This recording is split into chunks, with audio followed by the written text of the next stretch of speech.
আজকে নয় মনোমালীপুর মন্ডলের উদ্যোগে একটা সাংগঠনিক বৈঠক, যেখানে আমাদের বুথ কমিটি, শক্তি কেন্দ্র ইনচার্জ, মন্ডল কমিটি,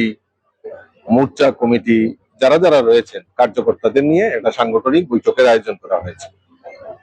আপনারা জানেন যে ইতিমধ্যে আমাদের দেশের যশস্বী প্রধানমন্ত্রী নরেন্দ্র মোদীজির 12 বছর যে পূর্তি উপলক্ষে সমাজের জন্য যে যে কাজগুলি করেছেন, এইগুলি জনসমক্ষে তুলে ধরার জন্য আমরা বিভিন্ন কর্মসূচি, ভারতীয় জনতা পার্টি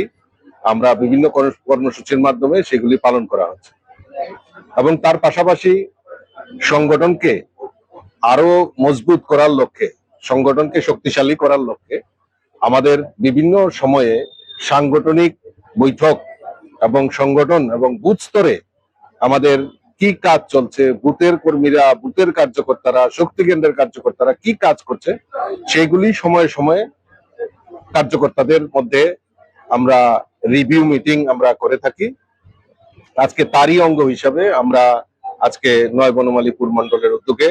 সেই সাংগঠনিক বৈঠকের আয়োজন করা হয়েছে, যেখানে আমাদের রাজ্যের সংগঠন মন্ত্রী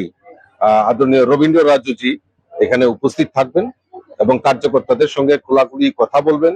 এবং আগামী দিন আমাদের আরো শক্তিশালী সংগঠন তৈরি করার লক্ষ্যে আমাদের কি অগ্রণী ভূমিকা হবে সে নিয়ে এখানে পর্যালোচনা করা হবে।